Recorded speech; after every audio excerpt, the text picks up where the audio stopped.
Well, obviously, you're going against a team that you kind of made a name for yourself at. I guess how excited are you to kind of match up with the school and a university that you have and the whole staff at Baylor has a bunch of ties to? I fully respect the team we're playing, the coaches that are there, the players that are there. Um, you know, I know that there's a bunch of talent at LSU. They have the ability to put a bunch of points on you in a hurry. I feel Nussmeier does a great job of identifying coverages and checking into the right plays, and they've got guys that can win one-on-one matchups, inside and outside, and so just a real dangerous team. I think defensively, the pressure they present is a problem, and then I know there's a lot of pride and a lot of history that goes with that school, and so to be able to compete against all of that is something I know that everybody over here is looking forward to. We'll go to Bryce next. Dave, do you still have any connections there at LSU in terms of just, people that you coached with, or I guess it's been a few years now, but Corey Raymond is there. So Corey was there and then he wasn't, and now he's back. And so I've got a lot of respect for Corey. I think he's one of the top, corners, DB coaches in the country.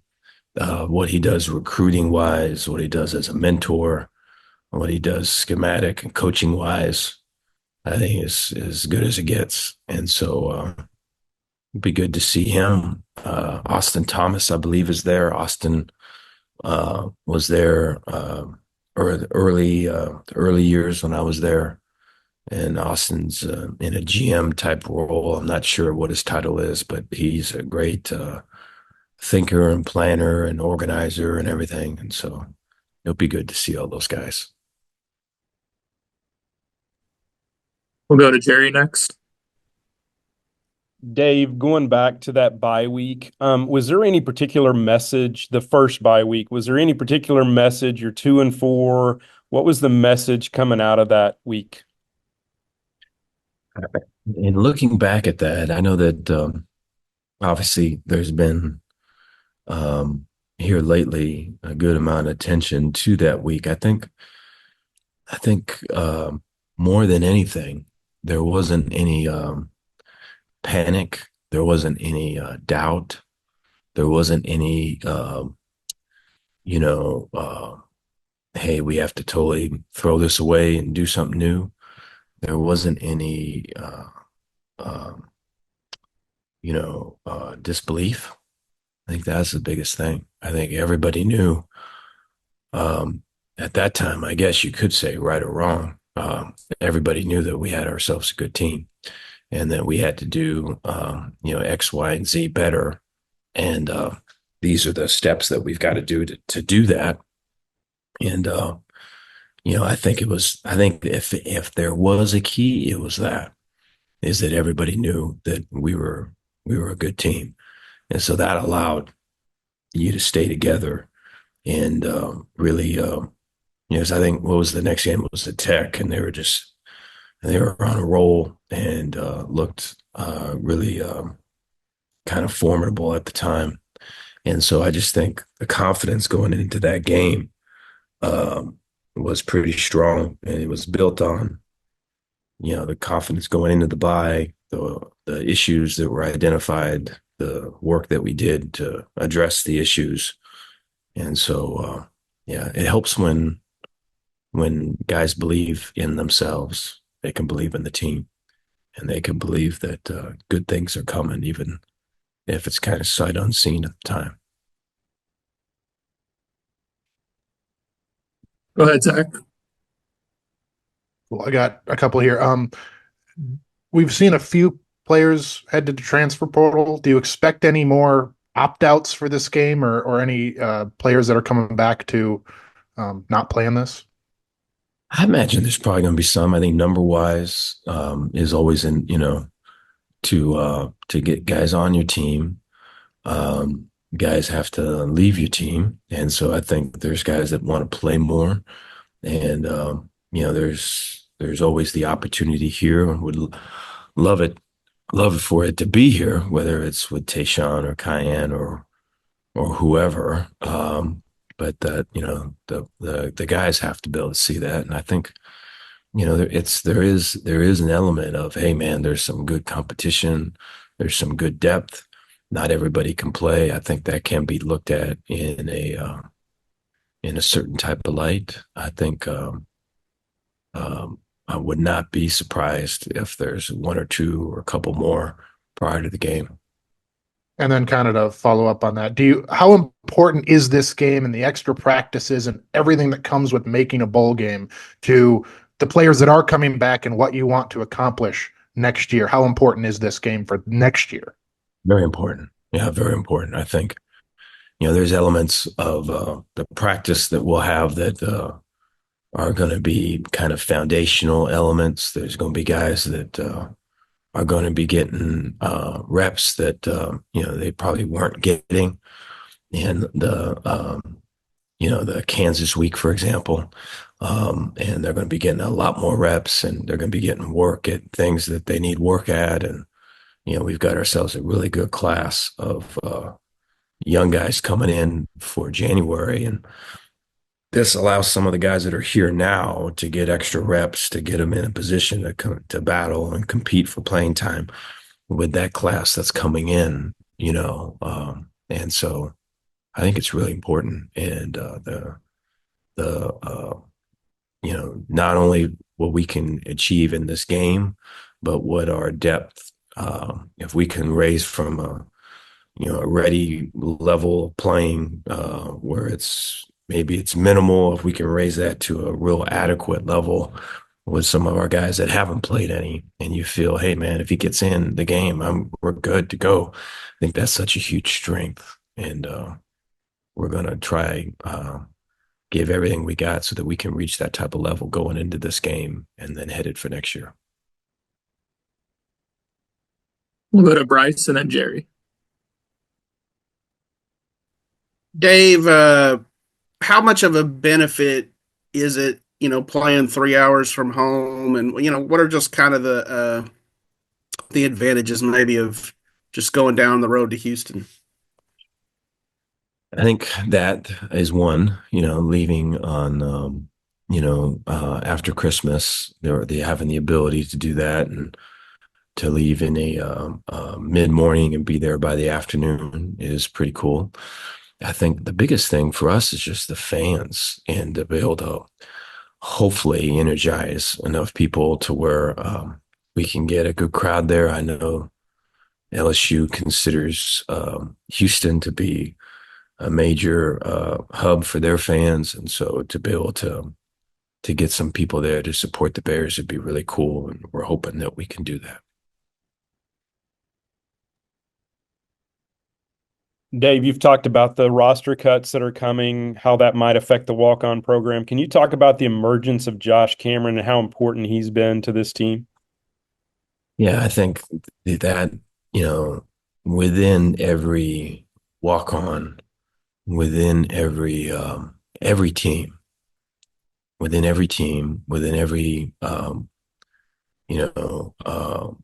batch of walk-ons, there's a Josh Cameron in there, man. There's a story like his that's a possibility. It can, I mean, it's, I think his ability to block on the perimeter, his ability to make plays, catches when it matters. He can make people miss. He can outrun guys, even though, speed wise, that, his numbers may not say it. All of that though pales in comparison to just the dude that he is off the field and how he leads when he's on the field. And so he is irreplaceable, and so to have someone that gets it and that can do it, to have a guy that gets it and can do it is very rare. And so we've got one in Josh. It's a huge, huge asset for us. You talked about Sawyer before, but can you talk about maybe at what point did you see him becoming the guy that he is now? I thought in really when he took over the starting role. I think prior to that, it was I think his ability to believe in himself, and I think his confidence in himself really kind of shone once he took over the starting role. I think prior to that, there was a fair amount of proving and trying to earn and all this other thing. And I think he was battling himself at times, trying to force balls or make plays kind of happen when it wasn't there. And so just a total different kind of presence in the pocket, total difference command of the offense. And, he's just gotten better and better and better. And so I'm excited for him in this game. I'm excited for the matchup that it entails and just his motivation and confidence going into this game. I think it's going to be really strong. Go ahead, David. All right, thank you very much.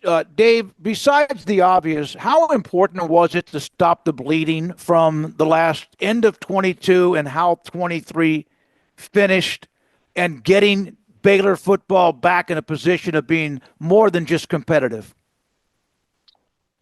I think a lot of that had to do with just really, really focusing on winning games. And, I think prior to that, a lot of my focus was on what was happening academically, what was happening off the field,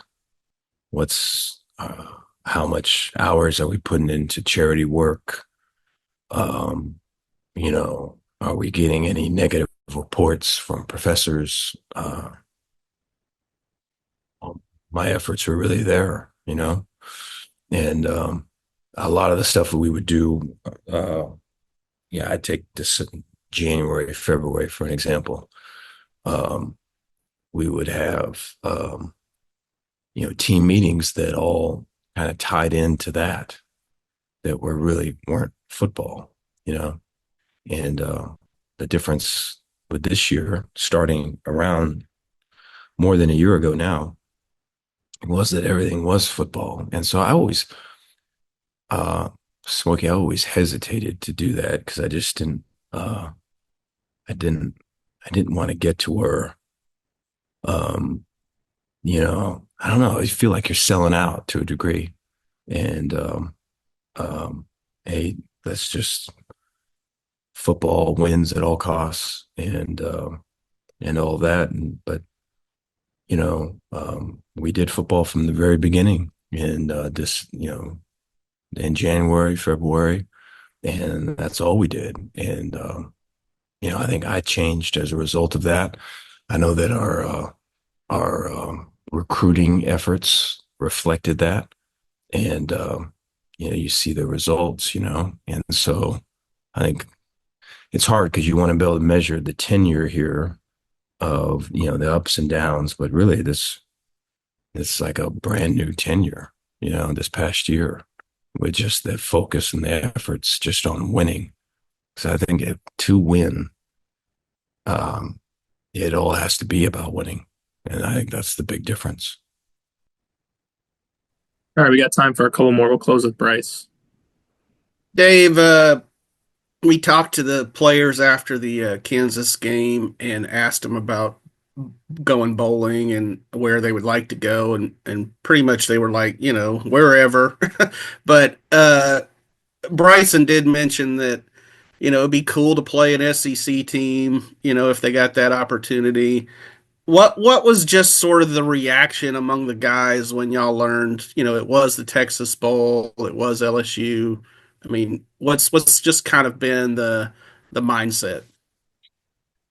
They're excited about it. I was talking with a couple guys this morning, just in particular, walking in, and we were talking about this very thing.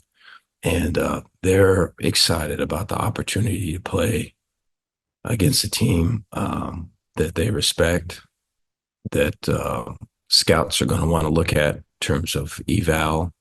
It's an opportunity to put good play on tape versus a good opponent, and our guys are out hunting for respect, and so they see our opponent as a way to go and compete and fight and earn some respect. And so I think that's a strong motivation. It's pretty strong motivation right now.